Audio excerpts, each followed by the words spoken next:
Hello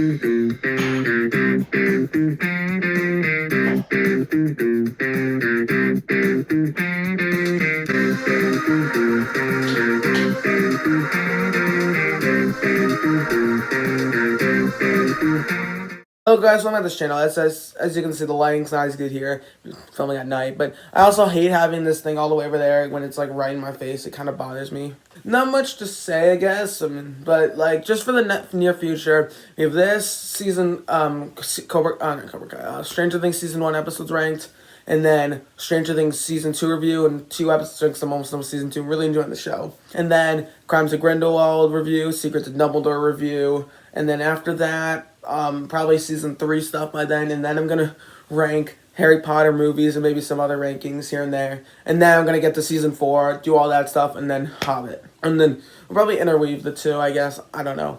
So without further ado, I think we can get into this. Starting out what this movie's about. This movie's about this character named Newt Scamander who has his briefcase filled with magical creatures. He brings them into America, and a bunch he gets wrapped up in this whole fun scenario where creatures are escaping out of the briefcase. American Ministry of Magic is kind of after him, but yeah, in that adventure he meets two people, but one is a American Ministry of Magic low ranker, I guess, named Tina, and then there's Jacob, who is a muggle or nomad, as they call it in America, in like a tough situation sort of in life, and then it gets wrapped up into all of this, and then that kind of goes into a fun adventure where they all kind of befriend each other. Other characters are getting introduced. There's creatures, and then there's also this plot involving a bunch of people getting this whole obscurity, I guess. I think that's how they referred to, or something, that is killing all these people, so they have to stop by the end. So yeah, I hope they're good. I think what this movie does really well, I think the characters are all pretty fun, specifically the Jacob character and then the Newt Scamander character. I think especially those two I think are a lot of fun. I think I kind of wish that they just kept the casting of Colin Farrell or just brought Mads Mikkelsen in, because I thought Johnny Depp was not a good Grindelwald.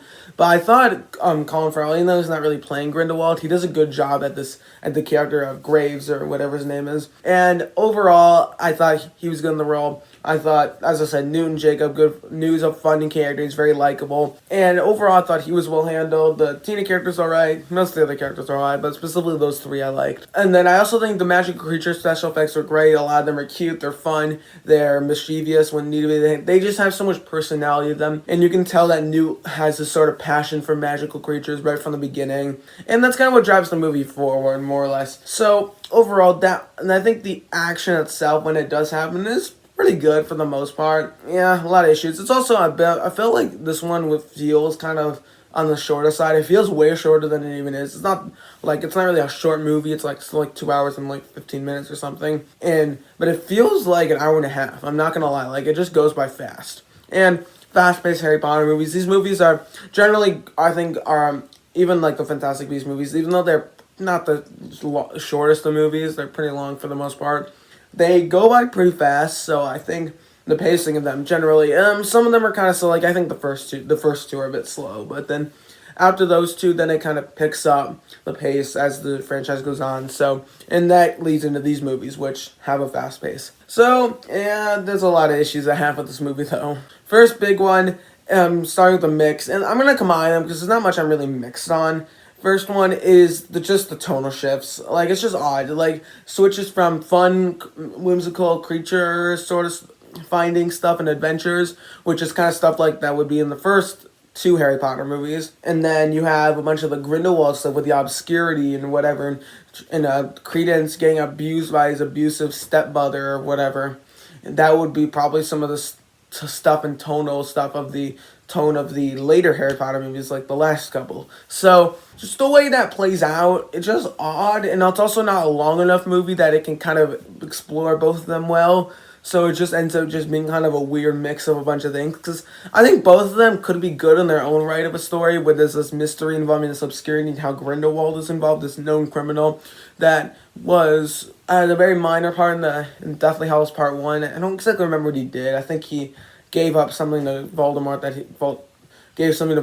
he needed or something. I'm not 100% sure. So overall, I did enjoy this one. I still think it was fun, but I think just the tonal shifts just...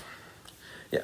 I mean, and then other thing, the Credence character, I just think he was he, it just didn't really feel like what he was trying to do. It just didn't. A lot of it just didn't feel right. Like, I mean, I'm not a huge fan of Ezra Miller as an actor, so like, it was just. It felt like the character of Credence was just oddly written. It just nothing felt right. Even in the end, where it kind of goes on full on crazy mode, sort of. It's nothing felt right. I don't know. I didn't care for him, and then yeah, as I said, it's really the tonal shifts that really are kind of what bother me, and then especially this whole bit where like they're like there's this whole death thing that's like a black lagoon. I'm just confused. Marvelously, like, well, what is that? Is that like fate's decision, or I don't know. Is it literally like a black hole? It's just like unclear. Like, just use the kill curse if you need to. I don't know. Make it quick. I don't know. That some of those bits were kind of stupid. So overall, I don't really have much else to add because it's really I just think the tone was just a bit off.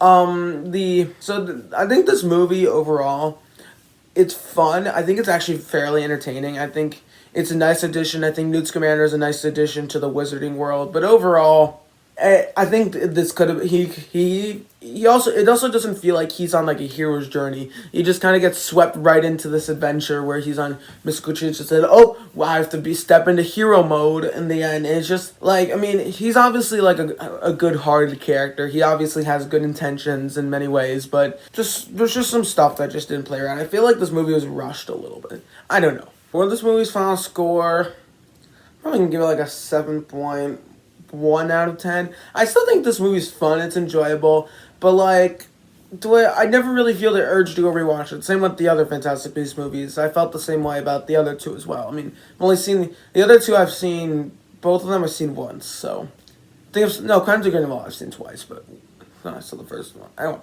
doesn't matter. So I think that's about it for this video. So, thank you guys so much for watching. Don't forget to like, share, and subscribe. Go be on the lookout for my Stranger Things content if you're interested in it. Go check it out. It's right here. And I'll see you guys the next time. Adios.